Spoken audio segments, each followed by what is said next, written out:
Selamat pagi, selamat siang, selamat sore, Bapak dan Ibu dosen.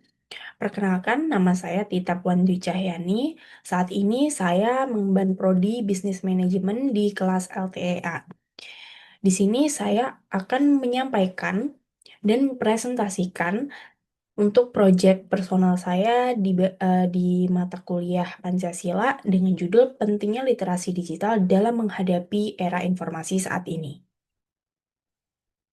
Baik, yang pertama yaitu latar belakang penelitian.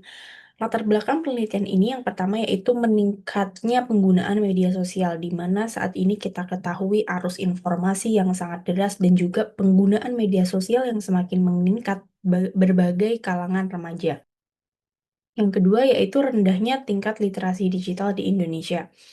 Dengan berbagai informasi yang masuk saat ini dan juga rendahnya tingkat literasi digital di Indonesia dapat menyebabkan dampak yang serius seperti hoax, phishing, dan juga yang sebagainya. Kemudian yang ketiga yaitu maraknya konten negatif yang tersebar di media sosial. Tidak dapat terpungkiri derasnya arus informasi dan juga canggihnya teknologi saat ini menjadi kunci ataupun juga berperan terhadap maraknya konten negatif yang beredar saat ini. Oleh sebab itu, penelitian ini dilakukan dengan rumusan masalah. Yang pertama yaitu apa saja faktor yang menjadi faktor rendahnya tingkat literasi digital di Indonesia, khususnya pada masyarakat di usia 15-59 tahun dibandingkan dengan negara-negara ASEAN lainnya.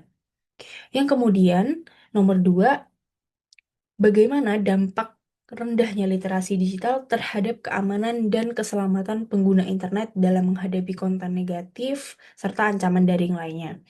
Kemudian yang ketiga yaitu apa tantangan utama yang dihadapi dalam meningkatkan literasi digital di era digitalisasi saat ini, seperti kesenjangan akses, banjir informasi, dan juga kecanduan teknologi. Kemudian untuk hasilnya dari penelitian yang sudah saya lakukan yaitu dengan beberapa narasumber, di sini saya akan memberikan ringkasan di mana faktor yang menjadi penentu yaitu lingkungan. Apabila lingkungan tersebut tidak mendukung, maka tingkat literasi di Indonesia juga susah untuk naik. Di mana lingkungan sangat membantu untuk memotivasi diri sendiri.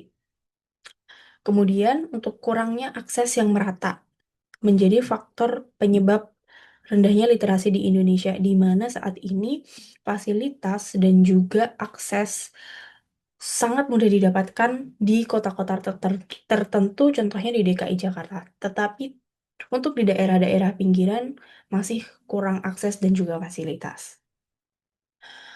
Kemudian untuk tantangan di era literasi digital saat ini yaitu kurangnya motivasi dalam diri sendiri, di mana apabila diri sendiri tidak mempunyai motivasi untuk meningkatkan literasi, maka akan susah untuk memberikan semangat dan juga membangkitkan keinginan untuk mendapatkan informasi yang lebih baik dan juga tidak mudah mendapatkan dampak negatifnya.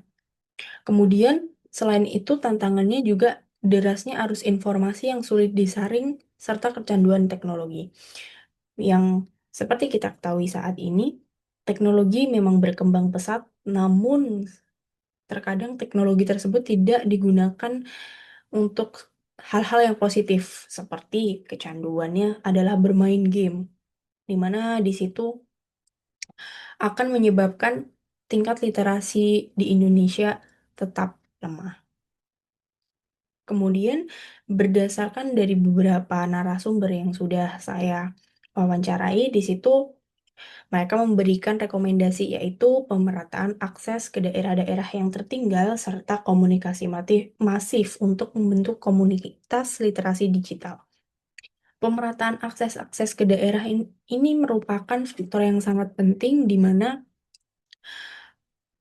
sudah ditemui di beberapa tempat kurangnya akses dan fasilitas. Contohnya adalah akses internet, di mana akses internet tersebut merupakan sarana pembantu masyarakat untuk mendapatkan informasi. Apabila akses untuk mendapatkan informasi tersebut kurang, maka tingkat literasi juga tidak dapat terbantu.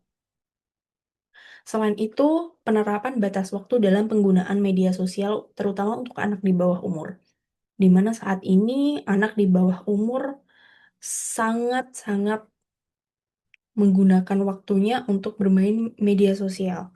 Di situ dapat kita ketahui untuk bermain media sosial harus dapatlah disaring untuk bermain ke hal-hal yang positif, bukan yang negatif.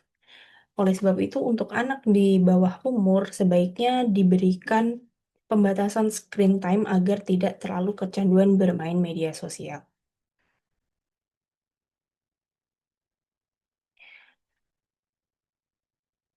Baik, kemudian untuk refleksi pribadi, saya setelah melakukan penelitian ini, di mana saya dapatkan pembelajarannya literasi digital tersebut mencakup kemampuan teknis dan sikap etis.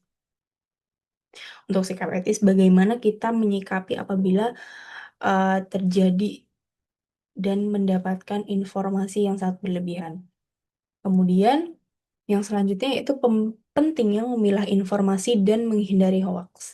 Seperti yang kita ketahui saat ini banyak sekali informasi negatif seperti contohnya phishing, hoax, dan lain sebagainya.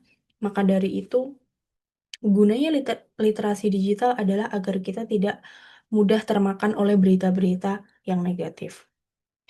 Kemudian, dari wawancara tersebut, saya juga mendapatkan pengalaman untuk membentuk sikap reflektif, kolaboratif, dan juga tanggung jawab pribadi, di mana saya harus berkolaborasi dengan narasumber saya, dan juga saya harus bertanggung jawab atas terjadinya pelaksanaan wawancara tersebut. Kemudian dalam wawancara tersebut, saya juga mendapatkan nilai-nilai BGA, di mana BGA adalah berorientasi hasil. Untuk poin-poinnya adalah saya berkomitmen menyelesaikan tugas saya secara tepat waktu.